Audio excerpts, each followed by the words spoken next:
ये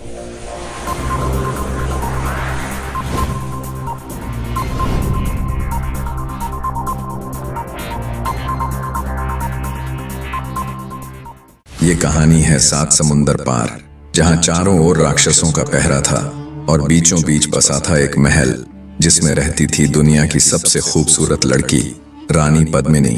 हर राजा, हर योद्धा उसे अपना बनाने का सपना देखता था, लेकिन कोई उसके पास तक भी नहीं पहुंच सका, क्योंकि पद्मिनी तक पहुंचने के लिए सिर्फ ताकत नहीं बल्कि जान की बाजी लगानी पड़ती थी। और तब एक राजकुमार ने प्रतिज्ञा ली, जब तक पद्मिनी को नहीं लाऊंगा अन्न का एक दाना नहीं खाऊंगा। और शुरू हुआ इतिहास का सबसे खतरनाक सफर। बहुत समय पहले की बात है। एक दयालु राजा था। उसके 6 बेटों की शादी हो चुकी थी, लेकिन सबसे छोटा बेटा अभी कुंवारा था। एक दिन वह महल में बैठा था कि उसे तेज प्यास लगी। उसने इधर उधर देखा तो सामने से उसकी छोटी भाभी आती दिखी। वह बोला, भाभी, एक गिलास पानी दे दो। भाभी को यह बुरा लग गया। सोचने लगी, महल में इतने नौकर चाकर हैं, फिर भी मुझसे पानी मांग रहा है। गुस्से में बोली, अगर इतना ही बड़ा है तो जा रानी पद्मिनी को लेकर आ। ये सुनकर राजकुमार का पारा चढ़ गया। उसने तुरंत कहा, ठीक है, जब तक रानी पद्मिनी को नहीं लाऊंगा इस घर का अन्न नहीं खाऊंगा। दरअसल रानी पद्मिनी कोई आम रानी नहीं थी। वो 7 समंदर के बीचों बीच बसे एक रहस्यमय राज्य में रहती थी। वहां पहुंचना आसान नहीं था। रास्ते में घने जंगल, ऊंचे पहाड़, उफनती नदियां, खतरनाक नाले और अथाह समुद्र तक पड़ते थे। लेकिन राजकुमार ने ठान लिया था। उसने वजीर के बेटे को बुलाया और कहा, 2 घोड़े तैयार करवाओ। वजीर का बेटा बोला, रास्ता बहुत मुश्किल है, संभल कर सोचो। पर राजकुमार ने साफ कहा, जो होगा देखा जाएगा, मैं रानी पद्मिनी को लेकर ही लौटूंगा। 2 घोड़े तैयार किए गए। रास्ते के लिए खाने पीने का सामान भी साथ रख लिया गया। फिर राजकुमार और वजीर का बेटा रानी पद्मिनी की खोज में निकल पड़े। उन्होंने पता लगाया तो मालूम हुआ कि रानी पद्मिनी सिंगल द्वीप नाम के एक टापू में रहती है, जहां पहुंचने के लिए सागर पार करना पड़ता है। और वहां रानी का महल चारों तरफ से राक्षसों से घिरा हुआ रहता है। उन राक्षसों की किलेबंदी को तोड़कर महल में घुसना लगभग असंभव था। वजीर के बेटे ने एक बार फिर राजकुमार को समझाया, अपनी प्रतिज्ञा छोड़ दो, जान जोखिम में डालना ठीक नहीं। लेकिन राजकुमार ने गंभीर स्वर में कहा, जब एक बार तीर तरकश से निकल जाए तो वो कभी लौटकर नहीं आता। मैं अपने वचन को हर हाल में निभाऊंगा। वजीर का बेटा चुप रह गया। दोनों अपने अपने घोड़ों पर सवार होकर आगे बढ़ गए। दोपहर होते होते उन्होंने एक अमराई में डेरा डाला, खाना खाया और थोड़ी देर आराम किया। उसके बाद फिर से सफर शुरू किया। चलते चलते सूरज ढलने लगा और जैसे ही संध्या का समय आया, उन्हें सामने एक बहुत बड़ा बाग दिखाई दिया। वजीर का बेटा बोला, मुझे यहाँ कुछ अजीब सा लग रहा है, आगे बढ़ने से बेहतर है यहीं रुक जाएं। राजकुमार उसकी बात सुनकर हंस पड़ा। तू कितना डरपोक है, कहाँ का खतरा, ये देख कितना हरा भरा और शांत बाग है। वजीर का बेटा बोला, आप माने या न माने, मुझे लग रहा है कि यहाँ कोई भेद छिपा है। पर राजकुमार ने उसकी एक न सुनी और अपने घोड़े को बाग के फाटक के अंदर बढ़ा दिया। अंदर जाते ही दोनों की हालत ऐसी हो गई जैसे किसी ने शरीर से सारा खून निकाल लिया हो। काटो तो खून नहीं, वातावरण एकदम बदल चुका था। कुछ तो गलत था। वजीर के लड़के ने कहा, मैंने पहले ही कहा था कि यहाँ रुकना ठीक नहीं, अब देख लिया ना नतीजा। राजकुमार बोला, अब ये सब छोड़ो, ये सोचो कि करें क्या। वजीर का बेटा बोला, एक ही रास्ता है, घोड़ों को इन पेड़ों से बांध दो और किसी ऊंचे पेड़ पर चढ़कर बैठ जाते हैं, देखते हैं आगे क्या होता है। दोनों ने वैसा ही किया। घोड़े पेड़ों से बांधकर वे एक ऊंचे पेड़ पर चढ़ गए और चुपचाप बैठ गए। धीरे धीरे अंधेरा फैल गया और पूरा बाग सन्नाटे में डूब गया। राजकुमार को नींद सी आने लगी थी। तभी उन्होंने देखा कि आकाश से कोई आकृति हवा में उड़ती हुई उनकी ओर आ रही है। दोनों उसे देखकर सन्न रह गए। वो आकृति धीरे धीरे नीचे उतरी और जैसे ही उसका चेहरा दिखाई दिया, उनकी रूह कांप उठी। वो एक परी थी। उसके हाथों में पानी से भरे 2 बर्तन थे। उसने उन्हें जमीन पर रखा और बाग में छिड़काव करने लगी। वो पानी नहीं, गुलाब जल था। उसकी खुशबू से पूरा बाग महक उठा। अब तो राजकुमार और वजीर का लड़का पूरी तरह जाग गए। सवाल अब ये था कि ये परियां और क्या करने वाली थीं। हवा में उड़ती हुई एक परी आ रही थी। उसी समय कुछ और परियां भी प्रकट हुईं।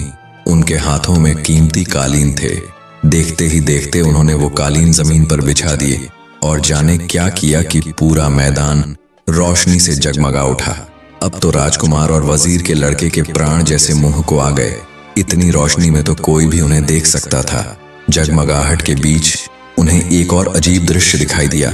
एक दिशा से दूध जैसे सफेद फव्वारे फूटने लगे और उनकी चमक से सारा बाग नहा गया। तभी आसमान से कुछ परियां और उतरी। उनके हाथों में था एक रत्न जड़ित सिंहासन। उन्होंने वह सिंहासन एक बहुत ही कीमती कालीन पर रखा। फिर सारी परियां एक सीधी पंक्ति में खड़ी हो गईं, जैसे किसी का स्वागत करने वाली हों। राजकुमार ने अपनी आंखें मली। क्या मैं सपना देख रहा हूँ? वजीर का लड़का अंदर ही अंदर खुद को कोस रहा था। मैंने क्यों नहीं राजकुमार की बात मानी? पर अब क्या किया जा सकता था? अचानक आसमान में एक गड़गड़ाहट हुई। दोनों ने ऊपर देखा तो एक उड़न खटोला धीरे धीरे उनकी ओर आ रहा था। वजीर के लड़के ने होठों पर उंगली रखकर राजकुमार को चुपचाप रहने का इशारा किया। उड़न खटोला जमीन पर उतरा और जैसे ही उसके द्वार खुले, उसमें से एक सजी संवरी परी बाहर निकली। उसके वस्त्र रेशमी थे, बालों में मोतियों की मालाएं झलक रही थीं। उसके चेहरे पर तेज और चाल में गरिमा थी। वो परियों की मुखिया थी। उसे देखते ही सारी परियां झुककर उसका अभिवादन करने लगीं और बड़े आदर भाव से उसे सिंहासन पर बैठा दिया। थोड़ी देर तक शाही खामोशी छाई रही। फिर मुखिया परी ने ताली बजाई। एक और परी धीरे से आगे बढ़कर उसके सामने खड़ी हो गई। मुखिया ने शांत स्वर में कहा, जाओ और उसे लेकर आओ जिसे बुलाने का आदेश है।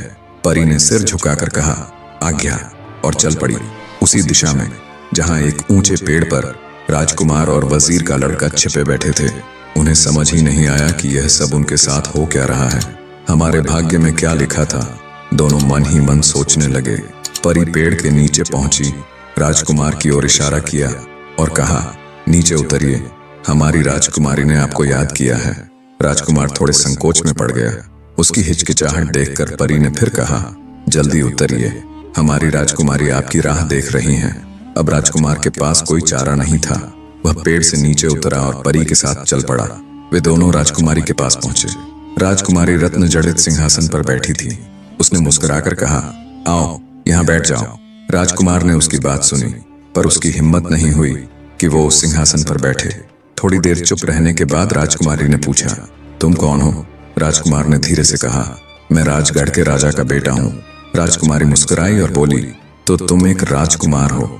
राजकुमार अब भी चुपचाप खड़ा रहा। राजकुमारी फिर बोली, यहाँ से कोसों दूर एक अलग दुनिया में मेरा राज्य है। मैं वहाँ की राजकुमारी हूँ और कई दिनों से किसी ऐसे राजकुमार का इंतजार कर रही थी जो इस जगह तक पहुंचे। आज तुम आ गए। इतना कहकर राजकुमारी गहराई से उसकी आंखों में देखने लगी। राजकुमार को ऐसा लगा जैसे वह अब भी बेहोश होकर गिर पड़ेगा, लेकिन राजकुमार ने खुद को संभाला। राजकुमारी की मुस्कुराहट और चौड़ी हो गई।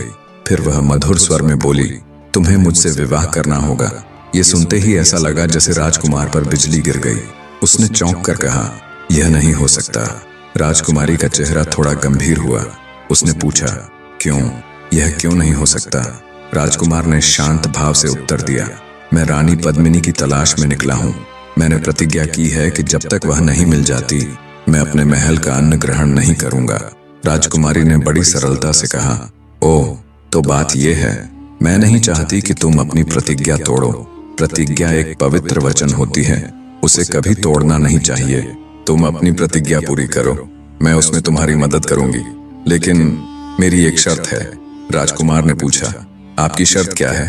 राजकुमारी बोली, जब तुम पद्मिनी को लेकर लौटो तो इस स्थान पर आओगे और फिर मेरे साथ विवाह कर अपने राज्य वापस जाओगे। राजकुमार ने विनम्रता से कहा, इसमें मुझे कोई आपत्ति नहीं है। राजकुमारी मुस्कुराई और बोली, पर एक बात है, तुम सिंगल द्वीप तक पहुंचोगे कैसे? राजकुमार ने हैरान होकर कहा, क्यों? उसमें क्या कठिनाई है? राजकुमारी हंसने लगी, तुम बड़े भोले हो, वहां पहुंचना कोई हंसी खेल नहीं है। सिंगल द्वीप तक जाने वाला रास्ता ऐसे जादुई स्थानों से होकर गुजरता है जहां कोई भी तुम्हें अपने जादू में फंसा सकता है। राजकुमार ने थोड़ा घबराकर पूछा, तो फिर क्या किया जाए? राजकुमारी ने कहा, तुम चिंता मत करो, मैं तुम्हें एक अंगूठी देती हूँ। जब तक यह अंगूठी तुम्हारी उंगली में रहेगी, कोई भी जादू तुम्हारे ऊपर असर नहीं करेगा।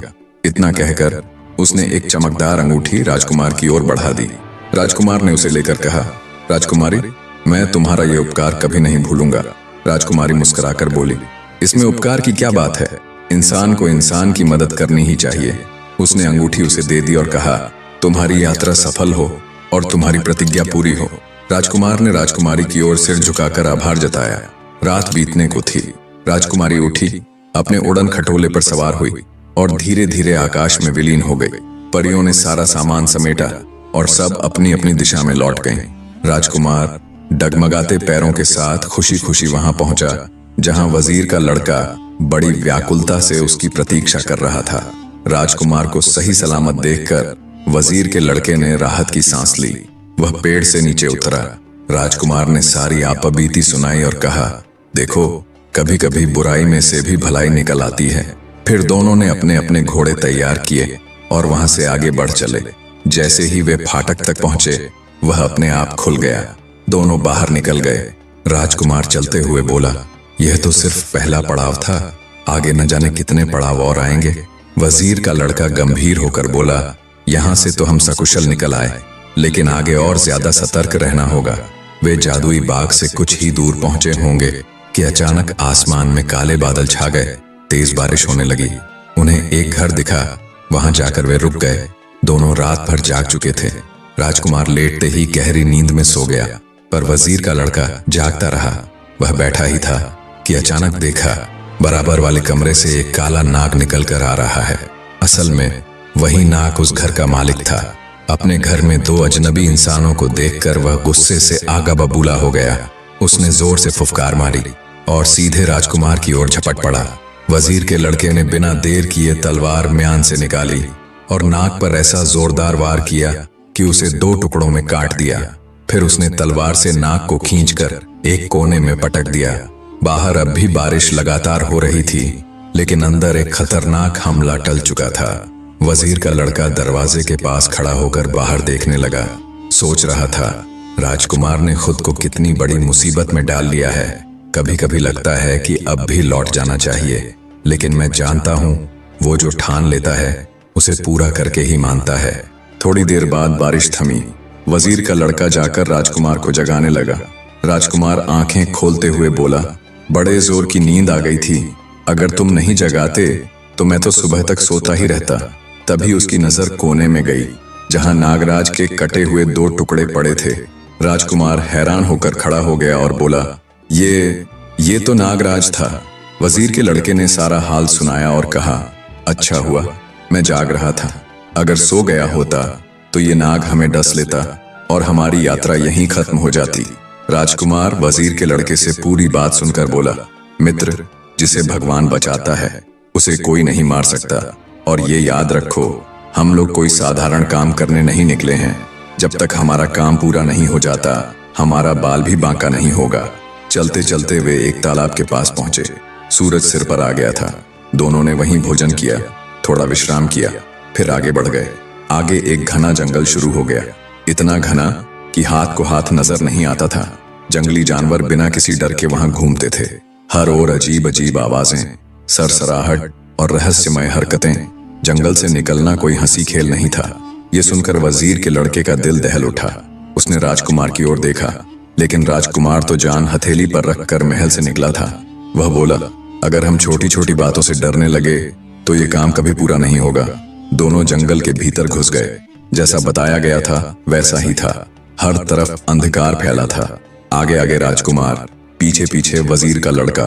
चारों ओर से जानवरों की आवाजें आ रही थीं। पक्षी अजीब अजीब तरह की बोलियां बोल रहे थे। दोनों बहुत सावधानी से आगे बढ़ते जा रहे थे। तभी अचानक सामने दो चमकती हुई आंखें दिखाई दी। राजकुमार ने तुरंत घोड़े को रोक लिया। सामने एक बाघ खड़ा था। अगर वह हमला कर देता तो एक पल में दोनों का अंत हो जाता। मौत सामने आती है तो कायर भी शूरवीर बन जाता है। वजीर के लड़के ने बिना एक पल गंवाए घोड़े पर से छलांग लगाई और तलवार खींचकर बाघ पर जोरदार वार किया। राजकुमार ने भी बिना देरी किए भाले से उस पर हमला किया। कुछ ही पलों में बाघ वहीं ढेर हो गया। अब दोनों और भी ज्यादा सतर्क हो गए। रास्ते में और भी कई जानवर मिले, लेकिन वे उतने खूंखार नहीं थे। वे घोड़े को देखकर रास्ते से हटते गए। दोनों जरा भी नहीं रुके। उन्हें यह भी अंदाजा नहीं था कि अब तक कितना जंगल पार हो चुका है। सूरज जैसे वहां खुद छुप गया था।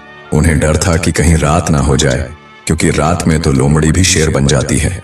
जंगली सुअर, नीलगाय, तेंदुए, शेर, चीते हर ओर घूमने लगते हैं। लेकिन यह जंगल तो ऐसा था जहां दिन रात का कोई फर्क नहीं था। हर वक्त अंधकार ही अंधकार था। पर उन्होंने हिम्मत नहीं हारी। उनके हौसले के सामने जंगल भी झुक गया। कुछ समय बाद जंगल समाप्त हुआ और सामने खुला मैदान आ गया। दोनों ठहर गए। थकान से उनकी हालत खराब हो गई थी और उनके घोड़े भी पसीने से भीग चुके थे। वजीर का लड़का बोला, हमारी ताकत अब जवाब दे रही है, कुछ देर आराम कर लेते हैं। राजकुमार ने उसकी बात मान ली। कुछ आगे जाकर पेड़ों के एक झुरमुट में उन्होंने डेरा डाला। पास ही एक कुआं था। दोनों ने वहां से पानी भरकर स्नान किया, ताजगी महसूस की और फिर भोजन किया। वजीर का लड़का बोला, मैं बहुत थक गया हूँ, आज की रात में खूब गहरी नींद सोऊंगा, आप पहरेदारी करना। राजकुमार बोला, ठीक है। फिर दोनों अपने अपने बिस्तर पर लेट गए। राजकुमार कुछ देर तक चौकीदारी करता रहा। वह इधर उधर निगाहें घुमाता रहा, हर सरसराहट को गौर से सुनता रहा। पर नींद उसके थके हुए शरीर पर धीरे धीरे हावी होने लगी। जैसे ही वह बिस्तर पर सीधा लेटा, नींद चुपके से आई और उसे अपनी गोद में ले गई। कुछ ही पलों में राजकुमार गहरी नींद में डूब गया। वजीर के लड़के ने यह देखा तो भीतर से तिलमिला गया। उसके मन में गुस्सा उमड़ने लगा। जिसे पहरा देना था वही सबसे पहले सो गया। पर वह कर भी क्या सकता था? राजकुमार राजा का पुत्र था और वह उसका सेवक। राजकुमार की रक्षा करना ही उसका धर्म था और इसी धर्म के लिए वह इस यात्रा में साथ आया था। जैसे तैसे रात बीती, सवेरा हुआ। वजीर के लड़के ने राजकुमार को जगाया। राजकुमार ने आंखें मलते हुए उठते ही कहा, मैंने पूरी कोशिश की कि जागा रहूं, पर थकावट इतनी थी कि पलकें भारी हो गईं और नींद ने मुझे अपनी गोद में ले लिया। वजीर का लड़का हल्के से मुस्कुराया और बोला, ईश्वर को धन्यवाद दो कि इस अजनबी जगह में रात बिना किसी दुर्घटना के कट गई, वरना यहाँ तो कुछ भी हो सकता था। दोनों तैयार होकर आगे बढ़े। काफी देर तक चलते रहे। फिर अचानक एक नगर दिखाई दिया। वजीर का लड़का सतर्क हो गया, लेकिन राजकुमार तो उस दृश्य में खो गया।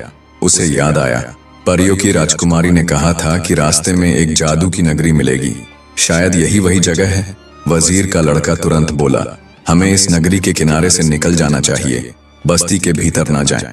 राजकुमार मुस्कुराया, इतने दिनों से हम जंगलों और मैदानों में भटक रहे हैं और अब जब एक सुंदर नगर मिला है तो तुम कह रहे हो इससे बचकर निकल चलें। नहीं मित्र, ये तो नहीं होगा। राजकुमार की जिद के आगे वजीर का लड़का चुप हो गया। दोनों ने नगर में प्रवेश किया। नगरी की सुंदरता ने राजकुमार को मोह लिया। वह बोला, ऐसे महल, ऐसे बाग बगीचे, ऐसे घर कहाँ देखने को मिलते हैं? तुम मुझे इस दृश्य से वंचित करना चाहते थे। दोनों घोड़ों पर सवार नगर के भीतर बढ़ते गए। थोड़ी दूर पर एक बागीचा मिला, गुलमोहर और फूलों की लताओं से सजा हुआ। राजकुमार उस सुंदरता से आकर्षित होकर घोड़े से उतर पड़ा और बगीचे की शोभा निहारने लगा। तभी सामने के एक घर से एक बूढ़ी औरत दौड़ती हुई आई और अचानक राजकुमार से लिपट गई। फूट फूट कर रोती हुई बोली, मेरे बेटे, तू कहाँ चला गया था? मैं तुझे कब से खोज रही थी। राजकुमार चौंक गया। ये क्या हो रहा है? कौन है ये? वह बार बार खुद को छुड़ाने की कोशिश करता रहा, लेकिन वो औरत इतनी जोर से उसे जकड़े थी कि राजकुमार चाहकर भी खुद को छुड़ा नहीं पाया। राजकुमार को उस बूढ़ी औरत पर बहुत दया आ गई। उसने कोमल स्वर में पूछा, तुम मुझसे क्या चाहती हो? बूढ़ी औरत ने आंसू पोंछते हुए कहा, बस थोड़ी देर के लिए मेरे घर चलो बेटा, तेरे बिना ये घर बहुत सूना लगता है। इतना कहकर उसने राजकुमार का हाथ पकड़ लिया। राजकुमार ने अपना पीछा छुड़ाने के लिए बेमन से ही सही उसके साथ घर जाने को हाँ कर दी। वजीर के लड़के ने उसे रोका, नहीं राजकुमार, मत जाओ, ये जगह भरोसे लायक नहीं लगती। पर राजकुमार नहीं माना। वह बोला, तुम यहीं रुको, मैं थोड़ी ही देर में वापस आता हूँ। इतना कहकर वह बूढ़ी औरत के साथ अंदर चला गया। सामने के घर का दरवाजा खुला हुआ था। वो दोनों उसमें दाखिल हो गए। थोड़ी देर बाद दरवाजा धीरे से बंद हो गया। वजीर का लड़का चिंतित हो उठा। उसने जाकर दरवाजे पर कई बार दस्तक दी। राजकुमार को आवाज लगाई, पर भीतर से कोई जवाब नहीं आया। वह मन ही मन बड़बड़ाया, एक नई मुसीबत गले पड़ गई है, अब क्या होगा? उसने फिर दरवाजा खटखटाया, राजकुमार को पुकारा, पर कोई उत्तर नहीं मिला। थक कर वह बाहर की सीढ़ी पर बैठ गया और राजकुमार के लौटने का इंतजार करने लगा। घंटों बीत गए। वो नहीं जानता था कि अंदर क्या हो चुका था। अंदर वो बूढ़ी औरत कोई साधारण औरत नहीं थी, वो एक जादूगरनी थी। जैसे ही उसने राजकुमार का हाथ पकड़ा, उसने तुरंत उसकी उंगली से वो जादुई अंगूठी निकाल ली जिसे राजकुमारी ने उसे बचाव के लिए दिया था। अब राजकुमार उसकी पकड़ में था। घर के भीतर आते ही जादूगरनी ने अपना असली रूप प्रकट किया और राजकुमार को एक मक्खी में बदल दिया। वो मक्खी उड़कर सामने की दीवार पर जाकर बैठ गई। अब वही जादूगरनी धीरे धीरे एक सुंदर युवती के रूप में बदल गई। उसका चेहरा चमक उठा, बाल खुल गए, रूप मोहक हो गया। राजकुमार को फिर से उसके असली रूप में ला दिया गया। वह हैरान था, डर के मारे चुप। जादूगरनी हंसते हुए बोली, बहुत दिनों बाद कोई ऐसा राजकुमार मिला है, सिर्फ देखने में नहीं, किस्मत से भी खास। राजकुमार अचकचाकर इधर उधर देखने लगा। कहाँ गई वो बूढ़ी औरत जो मुझे लिवा लाई थी, और ये युवती कौन है? उसकी समझ में कुछ नहीं आ रहा था। वह एक बार युवती को देखता तो दूसरी बार कमरे की चारों ओर नजरें घुमाता। राजकुमार की घबराई हुई हालत देखकर वो जादूगरनी जोर से हंस पड़ी। घबराते क्यों हो? मैं तुम्हारा कुछ भी नुकसान नहीं करूंगी, बस मेरे साथ थोड़ी देर चौपड़ खेलो। राजकुमार ने दुखी स्वर में कहा, मैं यहाँ रुक नहीं सकता। युवती ने पूछा, क्यों? राजकुमार ने उसे सारी सच्चाई बता दी। वह बोला, मुझे जल्द से जल्द सिंगल द्वीप पहुंचकर रानी पद्मिनी से मिलना है। युवती ने उसकी ओर मुस्कुराकर देखा और कहा, ठीक है, लेकिन वहां पहुंचोगे कैसे? राजकुमार को रानी पद्मिनी के चारों ओर की जादुई बंदी की बात पहले ही सुनने को मिल चुकी थी। फिर भी वह अनजान बनते हुए बोला, क्यों? वहां पहुंचने में क्या दिक्कत है? युवती गंभीर होकर बोली, पहली बात, तुम सिंगल द्वीप तक पहुंच ही नहीं पाओगे, और अगर पहुंच भी गए तो रानी पद्मिनी से मिल नहीं सकोगे। राजकुमार ने दृढ़ता से कहा, मुझे हर हाल में अपनी प्रतिज्ञा पूरी करनी है। अगर वो पूरी नहीं हुई तो मैं प्राण त्याग दूंगा। युवती का चेहरा करुणा से भर गया। वह बोली, नहीं, उसकी नौबत नहीं आने दूंगी। मैं तुम्हें एक डिब्बी में 2 बाल देती हूँ, एक काला और एक सफेद। जब काले बाल को जलाओगे तो पिशाचों की फौज आएगी, जब सफेद बाल को जलाओगे तो देवताओं की सहायता मिलेगी। वे तुम्हारी हर तरह से मदद करेंगे, जो भी कहोगे वही करेंगे। राजकुमार भावुक हो गया। वह युवती को धन्यवाद देना चाहता था, पर उसके मुंह से कोई शब्द नहीं निकला। वह बस चुपचाप खड़ा रहा। युवती ने गंभीर होकर पूछा, जब तुम पद्मिनी को लेकर लौटोगे तो क्या मुझे भी अपने साथ ले जाओगे? राजकुमार ने बड़ी सहजता से कहा, तुम्हारी यह शर्त मुझे मंजूर है। युवती मुस्कुराई, मैं जानती हूँ तुम्हारे भीतर कितनी आग धधक रही है, मैं तुम्हें रोकूंगी नहीं। बीच में ही राजकुमार ने कहा, मेरा मित्र बाहर बहुत बेचैन हो रहा होगा, अब तुम मुझे जाने दो। युवती ने शरारत भरे स्वर में कहा, मैं तुम्हें इस घर में ज्यादा दिन नहीं रखूंगी, बस आज की रात, सिर्फ आज की रात मेरे साथ चौपड़ खेल लो। राजकुमार मान गया। दोनों ने पूरी रात चौपड़ खेला। राजकुमार ने बार बार उसे हराया, लेकिन युवती नाराज नहीं हुई, बल्कि उसे अंदाजा हुआ कि इस राजकुमार की बुद्धि कितनी प्रखर है। सवेरा होने से पहले युवती ने एक डिब्बी में 2 बाल दिए, एक काला एक सफेद, और उसकी अंगूठी भी लौटा दी। वह बोली, जाओ, रास्ता कठिन है लेकिन सफलता तुम्हारी प्रतीक्षा कर रही है। उसने बड़े प्यार से राजकुमार को विदा किया और दरवाजा खोल दिया। बाहर वजीर का लड़का अब तक परेशान बैठा था। उसे लग रहा था अब तो राजकुमार इस घर में फंस गया, शायद कभी बाहर ना आ पाए। तभी दरवाजा खुला। राजकुमार बाहर आता दिखाई पड़ा। वजीर का लड़का अपनी आंखों पर विश्वास नहीं कर पाया। उसका दिल भर आया। वह दौड़कर राजकुमार से लिपट गया और बच्चों की तरह फूट फूट कर रो पड़ा। मित्र, वह बोला, घबराने की जरूरत नहीं है, जो होता है अच्छे के लिए होता है। इसके बाद उसने जादूगरनी की पूरी कहानी उसे कह सुनाई और बोला, मैं तो मानता हूं कि अगर आदमी का इरादा मजबूत हो तो रास्ते में चाहे जितनी भी रुकावटें आएं, कामयाबी आखिरकार उसे मिलती ही है। वजीर के लड़के ने सिर हिलाते हुए कहा, आप सही कह रहे हैं, बिना साधना के सिद्धि नहीं मिलती। इसके बाद उन्होंने फिर से आगे का रास्ता पकड़ा। नगरी से निकलने के बाद अब वे खुले मैदानों में आ गए थे। इधर उधर खेतों में फसलें लहलहा रही थीं। लोग अपने अपने काम में व्यस्त थे। चारों ओर हरियाली फैली थी। खेत, खलिहान, बाग बगीचे, नाले और छोटी नदियां। राजकुमार और वजीर का लड़का निडर होकर आगे बढ़ते गए। रात होने से पहले उन्हें एक शांत सा आश्रम दिखाई दिया। आश्रम के बाहर एक साधु बाबा बैठे थे। सर पर जटाएं, लंबी सफेद दाढ़ी, घनी मूंछें और तेज से भरा हुआ चेहरा। राजकुमार का मन हुआ कि वो रात यहीं ठहर जाए। उसने वजीर के लड़के से सलाह की, वह भी मान गया। राजकुमार साधु के पास गया और बोला, बाबा, हम मुसाफिर हैं, बहुत दूर से आए हैं। यदि आप अनुमति दें तो हम रात यहीं विश्राम कर लें, सुबह होते ही चले जाएंगे।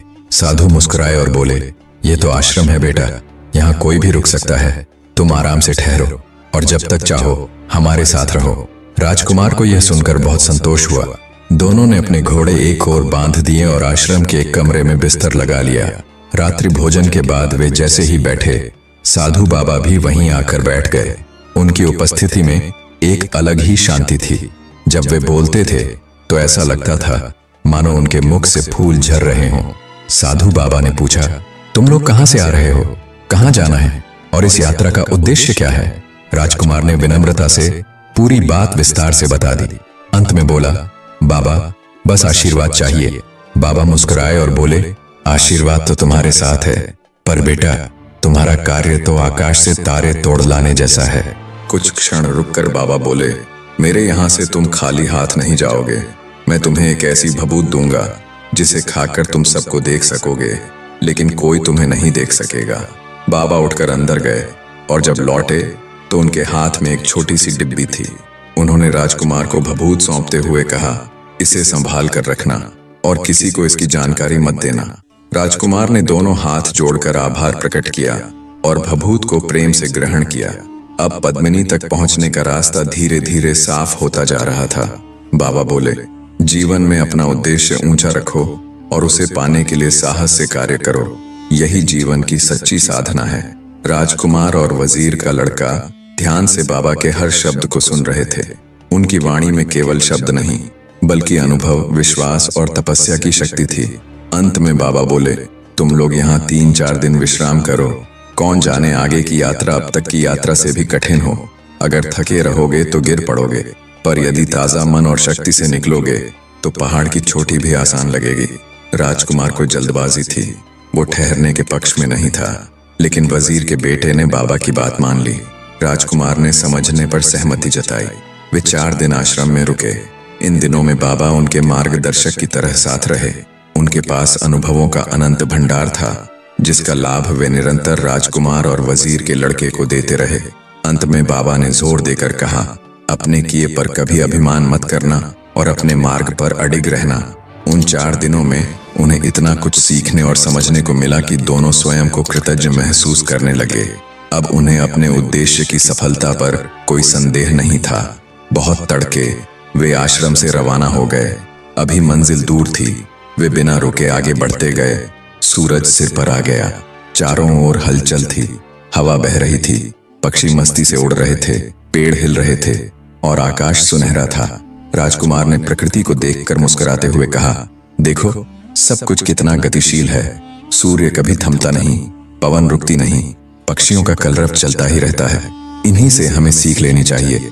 वजीर का लड़का बोला, धरती भी कभी नहीं रुकती, हर पल घूमती रहती है। अगर एक पल को भी रुक जाए तो सृष्टि में हाहाकार मच जाए। राजकुमार ने प्रसन्न मुद्रा में कहा, तुमने ठीक कहा मित्र। फिर वो चुप हो गया और चारों ओर फैले अनंत दृश्य में खो गया। उसका घोड़ा भी उसके मन के भाव समझता हुआ प्रतीत हो रहा था। उसकी चाल तेज होती जा रही थी। दिन ढलने लगा। अंधकार अपनी चादर फैलाने लगा। वे चलते रहे जब तक एक घने वृक्ष के नीचे रुकने का स्थान नहीं मिला। वे वहां रुक गए रात बिताने के लिए। वजीर का लड़का जल्दी ही सो गया, लेकिन राजकुमार की आंखों में नींद नहीं थी। उसका मन विचारों से भर गया था। तभी अचानक वो सुनता है, पास के पेड़ों में तोते और मैना कुछ बात कर रहे हैं। राजकुमार पक्षियों की भाषा जानता था। वह ध्यान लगाकर सुनने लगा। तोता बोला, मैना कुछ कहो, रात कट रही है। मैना बोली, बीती कहूं या पार्वती? तोता हंसकर बोला, अरे मैना, बीती तो रोज सुनते हैं, कुछ नया कहो। मैना थोड़ी देर चुप रही, फिर बोली, इस नगर के राजा की एक बेटी है, बड़ी सुंदर है, बड़ी भली है, बड़ी भोली है। तोते ने उसकी बात काटते हुए शरारत से कहा, तुम जैसी। मैना शर्मा गई, बोली, तुम्हें हर वक्त मजाक सूझता है। तोता हंसते हुए बोला, चलो अब अपनी बात पूरी करो। मैना ने गहरी सांस ली और धीमे स्वर में कहा, राजा की बेटी बहुत समय से बीमार है। दुनिया के बड़े बड़े वैद्य आकर देख चुके हैं, पर कोई भी उसे ठीक नहीं कर सका। राजा बेहद दुखी है क्योंकि वो उसकी इकलौती औलाद है। तोता चौंका। अरे ये तो बहुत चिंता की बात है, मैना ने उदास होकर कहा। राजा ने ऐलान कर दिया है, जो कोई भी उसकी बेटी को ठीक कर देगा वो उसी से बेटी का विवाह करेगा और आधा राज्य दहेज में देगा। तोते की आवाज में आश्चर्य था। क्या कोई इलाज बचा भी है अब? मैना बोली। एक ही उपाय है, अगर कोई इस पेड़ की जड़ काटकर उसे घिसकर पानी में मिलाकर राजकुमारी को पिला दे तो वो ठीक हो सकती है। पर कोई सुनता ही नहीं। इसके बाद दोनों चुप हो गए, लेकिन राजकुमार ने सब सुन लिया था। वो तुरंत उठा और चुपचाप पेड़ के नीचे से मिट्टी खोदकर थोड़ी सी जड़ ले आया। फिर वो चुपचाप अपने बिस्तर पर जाकर लेट गया। सुबह हुई, दोनों मित्र उठे। राजकुमार पूरी तैयारी के साथ महल की ओर रवाना हुआ। शहर में मुनादी हो रही थी, जो कोई भी राजकुमारी को ठीक कर देगा राजा उसे अपनी बेटी और आधा राज्य देगा। राजकुमार ने सीधे महल के फाटक की ओर घोड़ा बढ़ा दिया। उसने दरबार में पहुंचकर कहा, मैं राजकुमारी का इलाज करना चाहता हूं। राजा ने गंभीर होकर कहा, बेटा, इस देश के सबसे बड़े वैद्य हार मान चुके हैं, क्या तुम कर पाओगे? राजकुमार चुप रहा। उसने कुछ नहीं कहा, बस चुपचाप पानी लिया, जड़ को घिसा और बेहोश पड़ी राजकुमारी के होंठों पर वो पानी लगाया। पानी लगते ही राजकुमारी के बदन में हरकत हुई। उसने आंखें खोली। कमरे में सन्नाटा छा गया। राजकुमार ने फिर थोड़ी सी बूंदें उसके मुंह में डाली। अब वो पूरी तरह होश में आ गई, चलने फिरने भी लगी। राजा खुशी से झूम उठा। उसने राजकुमार को गले से लगा लिया। कुछ ही देर में प्रजा ने शंखनाद कर दिया, राजकुमार जिंदाबाद। राजा बोला, अब तुम मेरी बेटी से विवाह करो और आधा राज्य स्वीकार करो। राजकुमार मुस्कुराया, फिर बोला, महाराज, मुझे पहले अपनी प्रतिज्ञा पूरी करनी है। जब मैं लौटूंगा तब आपकी बेटी का हाथ मांगूंगा। राजा ने उसकी बात मान ली। प्रजा नाराज हुई। वो नहीं चाहती थी कि राजकुमार जाए, पर राजा ने सबको शांत किया और कहा, 10 कोस दूर पश्चिम में एक बाबा गुफा में रहते हैं, उनसे जरूर मिलना, वो तुम्हारी सहायता करेंगे। राजकुमार और वजीर का लड़का वहां से निकले। राजकुमार ने कहा, अगर हम उस पेड़ के नीचे नहीं रुकते तो ये करिश्मा नहीं होता। तोता और मैना ने तो जैसे हमारी तकदीर ही बदल दी। 10 कोस की दूरी तय करने के बाद उन्हें एक गुफा मिली। वहीं एक पहुंचे हुए बाबा ध्यान में बैठे थे। राजकुमार घोड़े से उतरा। धीरे धीरे चलते हुए वो उस गुफा के भीतर पहुंचा। अंदर एक दिव्य तेज वाले बाबा ध्यान में लीन थे। राजकुमार ने झुककर उन्हें प्रणाम किया और सामने हाथ जोड़कर खड़ा हो गया। बाबा ने आंखें खोली। उनकी निगाहों में अपनापन था। बोलो पुत्र, वो बोले, तुमने बड़ा कठिन मार्ग चुना है। राजकुमार ने गंभीर स्वर में कहा, बाबा, रास्ता कठिन हो सकता है, लेकिन मनुष्य तो कठिन कार्यों के लिए ही जन्मा है। बाबा की आंखें चमक उठी। सही कहा बेटा, वो बोले, जो कठिन कार्यों से डर जाए वो मनुष्य कैसा। थोड़ी देर चुप रहकर उन्होंने कहा, अब तुम सिंगल द्वीप के पास पहुंच चुके हो, लेकिन आगे समुद्र पार करना होगा। कैसे करोगे? राजकुमार ने बिना किसी झिझक के कहा, जिस शक्ति ने मुझे यहाँ तक पहुंचाया है वही मुझे पार भी करवाएगी। बाबा मुस्कुराए। उन्होंने पीछे जाकर एक चमकती खड़ाऊ की जोड़ी निकाली। इन्हें पहन लो, ये तुम्हें समुद्र की लहरों पर चलने की शक्ति देंगी। तुम बिना डूबे पार कर जाओगे। राजकुमार की आंखें नम हो गईं। उसने खड़ाऊ लेते हुए बाबा के चरणों में सिर रख दिया। बेटा, बाबा बोले, अब तू अकेले जाएगा, पर तू अकेला नहीं है। तेरे भीतर तेरा साहस और तेरी प्रतिज्ञा तेरा साथ देंगे। राजकुमार को विदा करते हुए बाबा ने उसकी पीठ थपथपाई। जाओ, और जब लौटो तो विजय के साथ लौटो। राजकुमार ने खड़ाऊ संभाल कर रखी और घोड़े पर सवार हो गया। वजीर का लड़का चुपचाप उसके साथ चल रहा था। राजकुमार ने कहा, राजा बड़ा उदार था, उसने अपने कर्म का फल भुगता और सुधार भी किया। अब मैं भी अपना कर्ज उतारूंगा। दोनों घोड़ा दौड़ाते हुए समुद्र की ओर बढ़े। लेकिन तभी राजकुमार की आंखों में एक चिंता उभरी। मैं समुद्र तो पार कर लूंगा, पर तू? वजीर का लड़का चौंक गया। तू यहीं रुक जाएगा? अब आगे की यात्रा मुझे अकेले करनी होगी। वजीर का लड़का भावुक हो गया। लेकिन अकेले? अगर तुझे कुछ हो गया तो मैं राजा को क्या जवाब दूंगा? राजकुमार ने कंधे पर हाथ रखकर कहा, मित्र, तुझे मुझ पर भरोसा रखना होगा। मुझे रोकना नहीं, क्योंकि मैं रुका तो सब हार जाएगा। उन दोनों की आंखों में गहरी दोस्ती थी। दिन ढलने लगा था और तभी सामने दहाड़ता हुआ भयानक समुद्र अपना विशाल स्वरूप ली खड़ा था। राजकुमार की आंखें चमक उठीं। अब युद्ध भूमि लहरों के उस पार थी। सागर की लहरें उठ उठकर भयंकर गर्जना कर रही थीं। जैसे कोई दानव जाग रहा हो। राजकुमार और वजीर का लड़का किनारे खड़े गहरी नजरों से उस अंतहीन पानी को देख रहे थे। कल प्रस्थान करना है, राजकुमार ने धीमे स्वर में कहा। रात बीती, सूरज की पहली किरण फूटी। राजकुमार ने घोड़े को गले लगाया, उसके माथे पर हाथ फेरा। वजीर का लड़का फूट पड़ा। राजकुमार ने आंसू पोंछे और उसे सीने से लगा लिया। अब मैं चलूंगा। उसने खड़ाऊ पहनी और सागर के तट पर जा खड़ा हुआ। पहला कदम रखते ही उसका शरीर कांप गया, पर कुछ ही क्षणों में उसने अनुभव किया वह पानी पर खड़ा है, जैसे जमीन पर। और फिर एक एक कदम बढ़ाते हुए वह सागर के भीतर चलने लगा। वजीर का लड़का हैरान खड़ा था। वह पानी पर कैसे चल रहा है? धीरे धीरे राजकुमार आंखों से ओझल हो गया। पूरा दिन सागर पर चलते बीता। छोटी बड़ी मछलियां, समुद्री जीव राजकुमार की ओर आते, फिर डर कर दूर भाग जाते। वह निर्भय होकर चलता गया, पर सामने कहीं भी किनारा नजर नहीं आ रहा था। रात आई, पर वह चलता रहा। अगली सुबह अचानक क्षितिज पर एक किनारा दिखाई दिया। वही था सिंगल द्वीप, जहां पद्मिनी थी, जिसे पाने के लिए वह निकला था। पर द्वीप की सीमा पर काले राक्षस पहरा दे रहे थे। भयानक चेहरे, लंबे नुकीले दांत और भारी हथियार। उम्मीद है आपको यह स्टोरी अभी तक अच्छी लगी होगी। इसका अध्याय 2 देखने के लिए इस वीडियो पर क्लिक करें।